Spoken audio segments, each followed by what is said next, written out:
많이 받으시기 바랍니다. 옆에 분하고 인사하시자고요.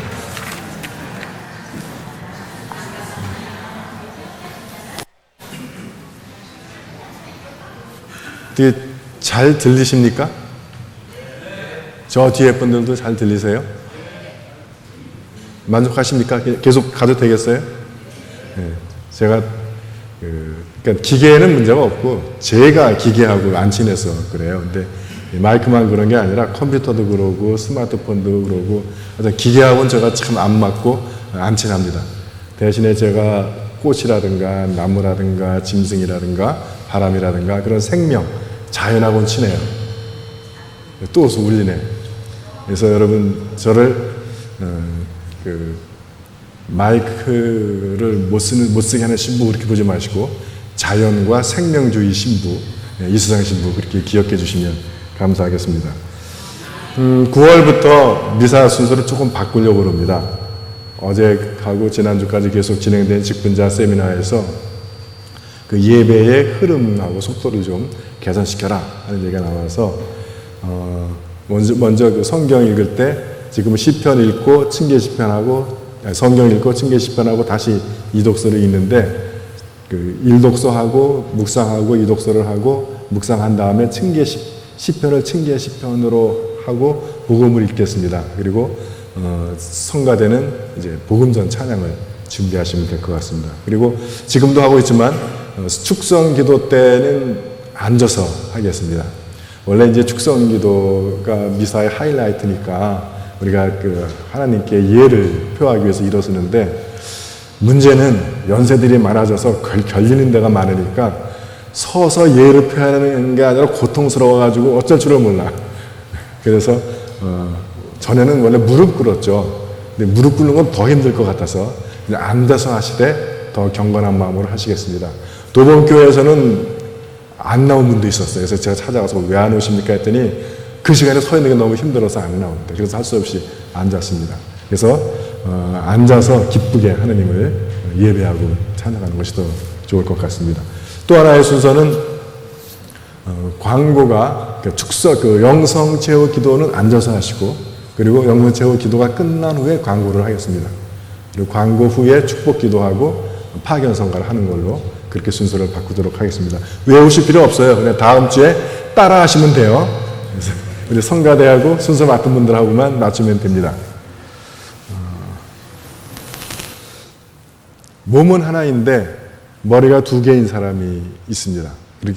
그러면 이 사람이 한 명이겠습니까? 두 명이겠습니까? 이거 손 들어볼까요? 정답은 한쪽 머리에 뜨거운 물을 부어보면 알 수 있답니다.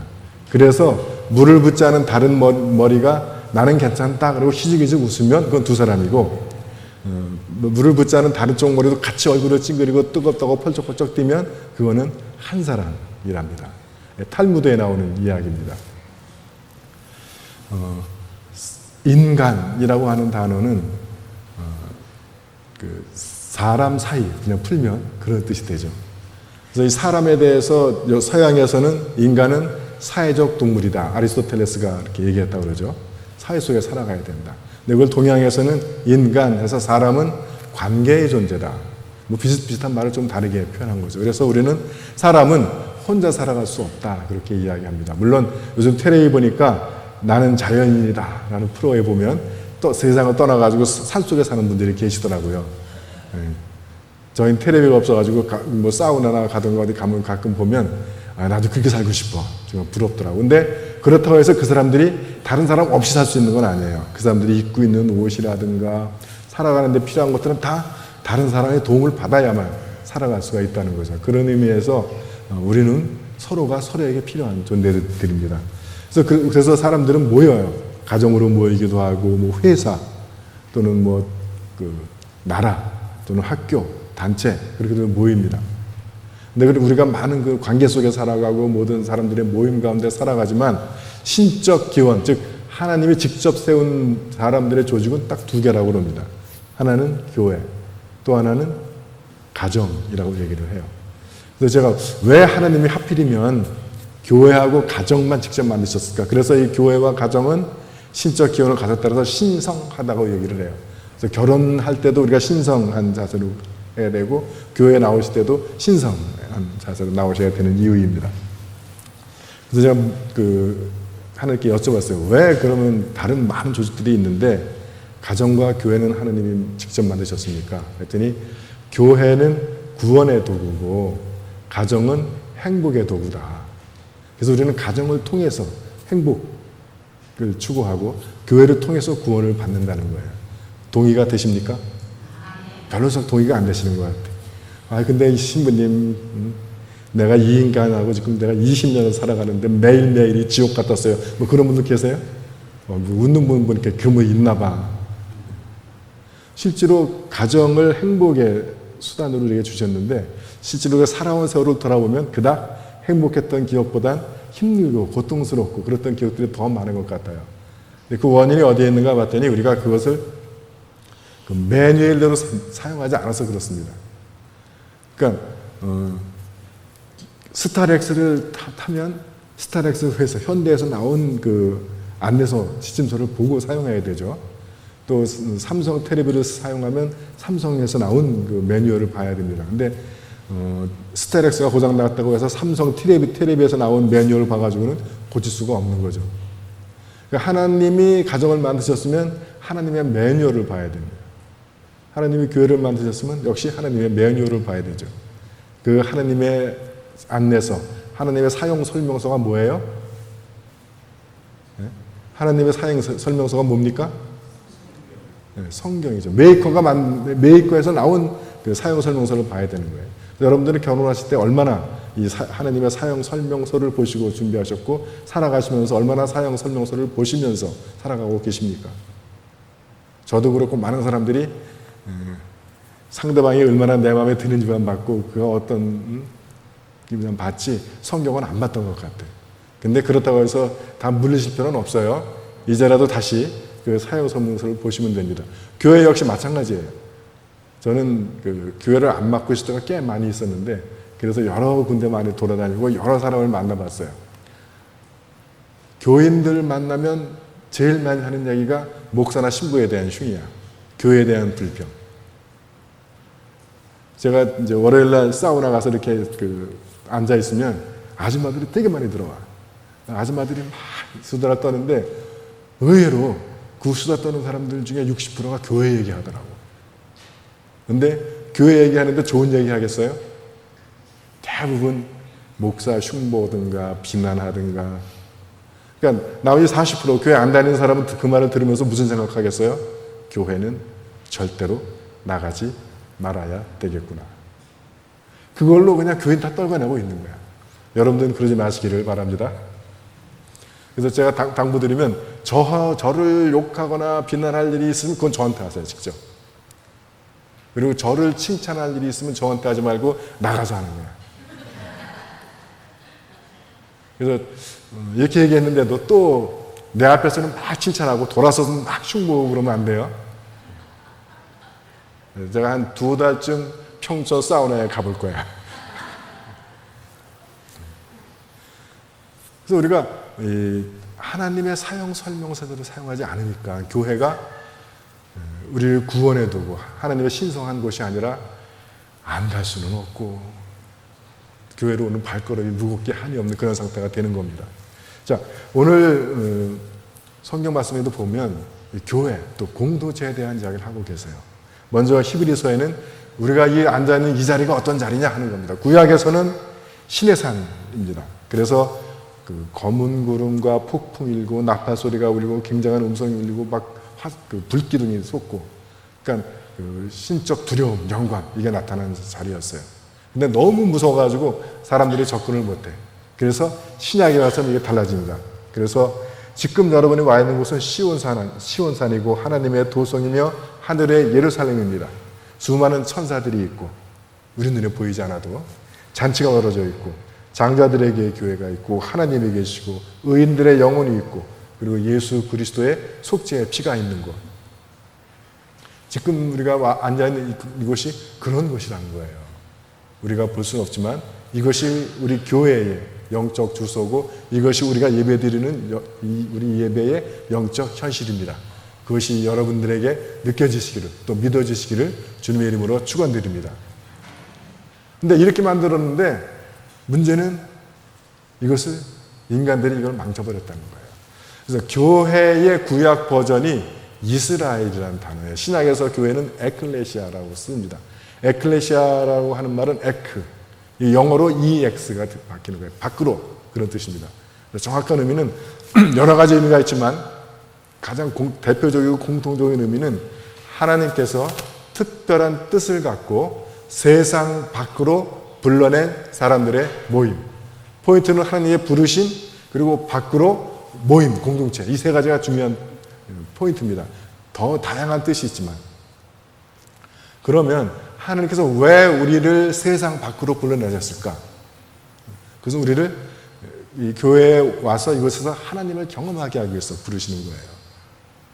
그래서 우리가 이 예배를 통해서 하나님을 만나고 하나님을 경험하고 하나님을 배우고 그래서 하나님을 닮아가고 하나님을 누리는 그런 삶을 위해서. 근데 이 교회의 구약 버전인 이스라엘도 똑같잖아요. 이스라엘의 조상이 아브라함이야. 하나님께서 아브라함을 갈대아 우르에서 불러내시잖아요. 가나안으로. 그래서 갈대아 우르가 발굴이 됐어요.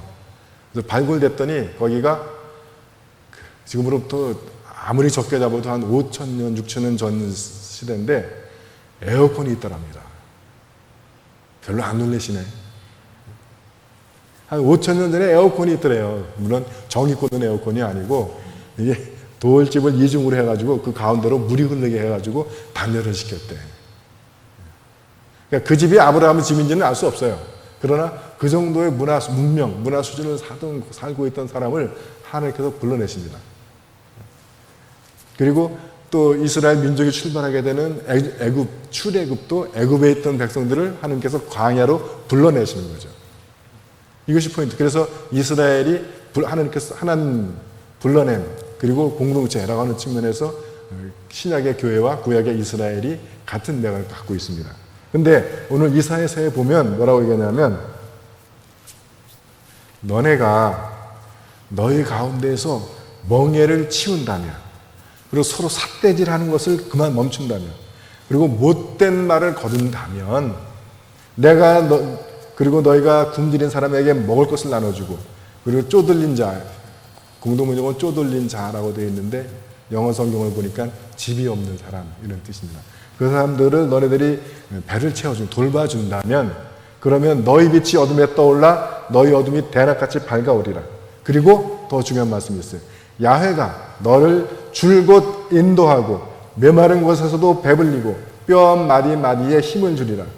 그래서 너는 물된 농사같이 될 것이고 물이 끊어지지 않는 샘들기 같아서 너의 자식들은 어느 정도까지 되냐면 옛터전을 재건하고 버려진 옛터를 다시 세우고 갈라진 성벽을 수축하는 자 허물어진 집들을 수리하는 자라고 불리게 될 것이죠. 다른 말로 하면 세상을 다시 세우고 무너진 사람들을 다시 회복시켜주는 사람이 될 거라는 거예요.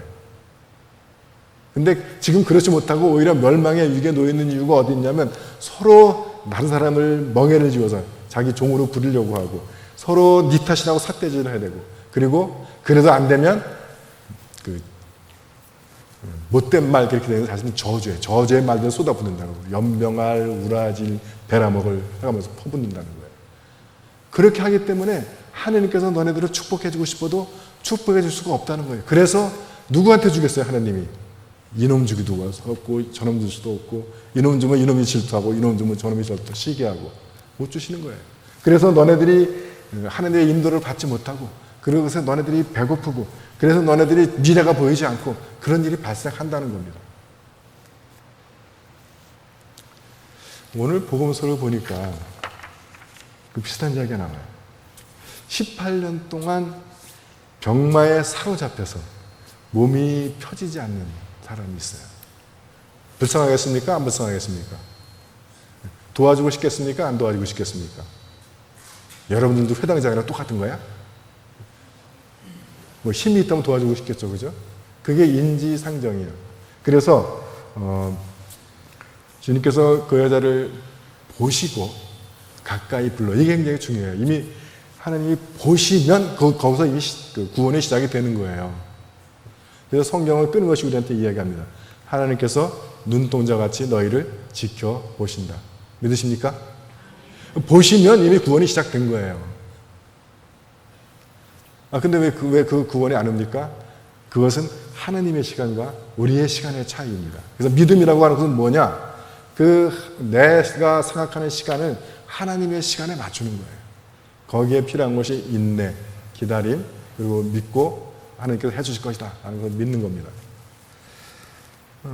그래서 주님께서 그를 보시고 가까이 불러. 그러니까 가까이 불러. 이것만으로도 끝나는 거예요, 게임이. 그리고 가까이 오니까 이미 떠났다고 얘기하십니다. 그 탕자의 비유에서도 보면 이 탕자가 재산 다 가지고 탕진하고 신나게 살다가 다 떨어져 굶게 생겼으니까 뭘 하냐면 아버지를 기억을 해요. 내가 아버지를 기억하는 것을 성경은 뭐라고 되냐면 그제야 제정신이 들어서 아버지 집을 기억했다는 거예요. 그래서 아버지께 돌아가야 되겠다라고 하는 순간 이미 구원이 임하는 거예요. 여러분, 우리가 가던 길에서 돌이키는 것, 그것을 회개라고 하는 겁니다. 그러니까 내가 내 생각대로 내가 살고 싶은 대로 살겠다라고 하는 방향에서 아니다. 아버지께라고 돌이키는 순간, 그거를 다른 표현으로 내가 십자가를 기억하고 내가 십자가를 향하는 순간 이미 하나님의 구원이 임하는 겁니다. 그래서 이 작은 아들이 아버지한테 가서 그동안 잘못했던 거 다 사죄하고 그거 다 빚 갚고 그러고 구원이 임한 것이 아니라 아버지의 집을 향해 오는 동안에 아버지께서 이미 살펴보고 계시다가 먼저 뛰어나가서 아들을 안고 그의 모든 아들로서의 권위를 회복시켜 주는 겁니다. 구원이잖아요. 그래서 너에게서 이미 떨어졌다 하니까 이 여자가 몸을 폈어요. 길을 폈어요. 여러분, 그러면 할렐루야 그렇게 돼야 되는 건 아닙니까? 축하해줘야 되고 기뻐해줘야 되고 그래야 되는 건 아니에요? 근데 여러분들 별로 안 기뻐하시네. 자, 18년 동안이나 몸 오그라든 삶을 살고 몸 펴지 못했던 여인이 예수님을 만나서 병이 떠나가고 몸이 펴졌습니다. 할렐루야. 절반도 안 기뻐하시는구나. 근데 이 꼴을 보고 회당장이 뭐라고 얘기하냐면 오늘은 안식일이라서 병을 고치면 안 된다는 거야.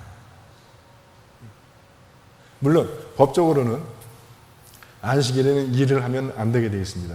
심지어 구약에서는 안식일에 일을 했다는 이유만으로 죽임을 당해요. 근데 예수께서 오셔서 계속 그 안식일법을 어기시죠. 그러면서 율법학자들이나 유다인 바리새인들하고 대결을 하십니다. 근데 그때 예수께서 뭐라고 하시냐면 다른 장에서는 안식일에 옳은 일을 하는 것이 맞냐 틀리냐, 안식일에 사람을 살리는 것이 옳으냐 그르냐라고 물으세요. 그러니까 이 질문은 예수께서 안식일에 일을 해야 하는 것이 지극히 당연하다는 거예요. 일을 하려면 어떤 일을 해야 되느냐, 살리는 일을 해야 되느냐 옳은 일을 해야 되느냐라고 물으시는 겁니다. 여러분, 안식일은 전에도 한번 말씀드린 것 같은데 손 하나 까딱하는 날이 아니라 하느님의 일을 하는 날입니다. 성경에 보면 특히 구약에 안식일을 규정하는 법이 여러 번 나와요. 그러니까 제가 지난번에 말씀드렸듯이 많으면 5번 넘으면 전 많다, 10번 넘으면 무지 많다 그래요. 근데 여러 번이라는 얘기는 5번은 안 넘는 것 같아요. 제가 보니까. 근데 전 쉬지는 않았어. 그것도 쉬기가 귀찮아서. 여러 번 나오는데 그 중에 어떤 규정이 나오냐면 안식일 규정하면서 엿새 동안은 너희를 위해서 일하고 하루는 쉬어라. 그러면 그 엿새 동안은 우리가 먹고 살기 위해서 열심히 일하는 날이에요. 그러면 안식일은 나를 위해서 일하는 날이 아니라는 거예요. 안식일은 하나님을 위해서 일하는 날이라는 것입니다. 그래서 그 창세기에서도 엿새 동안 하나님이 세상을 창조하시고 1회째는 쉬셨다. 이게 안식일이잖아요. 그리고 8일째는 새로운 창조가 시작되는 거예요. 그래서 여러분, 주일이 첫째 날, 둘째 날, 셋째 날 그렇게 따지러 나누면 8일째가 되는 거예요. 그러니까 7일 안식일하고 주일. 주일은 잘 아시는 대로 예수님의 부활을 기념하는 날입니다. 그러니까 예수님의 첫 번째 삶이 7일째로 끝나고 부활절 날 새로운 삶이 시작이 되는 거예요. 새 생명. 그렇다면 안식일은 하나님이 손 하나 까딱 안 한 날이 아니라 새로운 창조를 준비하신 날입니다. 그래서 당신의 백성들에게도 안식일을 지켜라 라고 말씀하시는 것은 너네들이 내 앞에 나와라. 그럼 내가 너네들이 세상에서 깨지고 실패하고 외면당하고 배신당하고 지치고 탈진한 그런 너희들을 내가 다시 채워주고 새로운 힘과 능력과 건강과 새로운 희망과 소망을 채워주는 날, 그날이 안식일이라는 거예요. 그래서 우리 기독교는 그 주일을 안식일 개념으로 지키는 겁니다. 그러니까 안식일은 일하는 날이에요. 일하지 않는 이 바리새인이나 율법학자처럼 일하지 않는 날로 알면은 주일날 그 교회 차 가지고 픽업도 하면 안 돼. 애찬도 하면 안 돼. 하려면 토요일날 와가지고 밥 해놔가지고 찬밥 먹어야 되는 거야.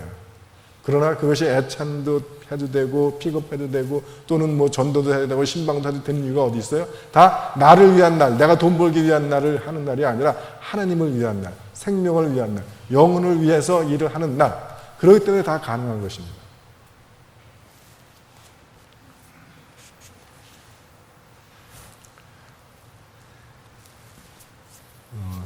어느 여행자가 여행 중에 주일을 만났어요.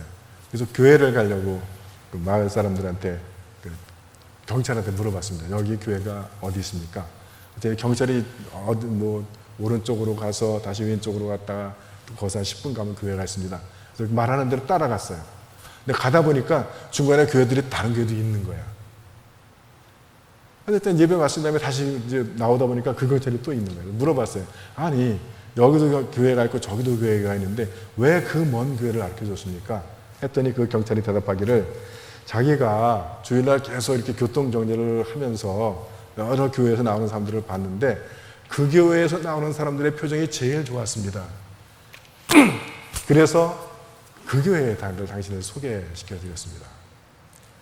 여러분, 이 주일은 하느님께서 정하신 정비의 날입니다. 휴일의 날이에요. 다른 말로 하면 이 날은 그래서 우리가 하늘나라의 축제가 벌어지는 날인 겁니다. 그래서 우리가 이 주일날 모이고 교회 공동체 안에서 서로 명예 메우고 서로 삿대질하고 서로 못된 말 하는 것이 아니라 서로 사랑하고 서로 섬기고 서로 나누고 서로 축하해주고 서로 지지해주고 서로 칭찬해주고 서로 격려해주고 서로 위로해주고 서로 응원하고 하는 날이 되어야 돼요. 그래서 세상에서는 사기당할까 봐 겁나고 세상에서 내가 눌린당할까 봐 겁나고 세상에서 지치고 병들고 아프고 그 세상 일이 안 풀려지고 걱정, 근심, 두려움 가지고 저 오늘 들어왔던 분들이 이 예배를 통해서 그리고 예배가 끝난 후 애찬을 통해서 또 교인들과의 만남을 통해서 위로받고 격려받고 지지받고 새로운 힘과 새로운 소망과 새로운 권능 받아서 나가는 그런 주일이 되어야 하는 겁니다. 그렇게 나가도 또 일주일 동안 살다 보면 또 지치는데 여기까지 와가지고 그냥 서로 스트레스 받고 서로 삿대질하고 그리고 가면 방법이 없는 거예요. 방법이. 오늘 이 예배를 통해서 여러분들이 하나님 만나시기를 주님의 이름으로 축원합니다. 그리고 우리가 이 예배 끝나고 애찬을 할 때 서로 사랑과 위로와 격려와 칭찬과 지지 받고 가는 그런 주일이 되시길 바랍니다.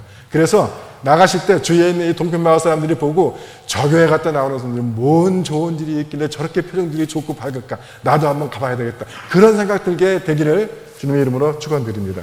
성부와 성자와 성령의 이름으로 말씀드렸습니다.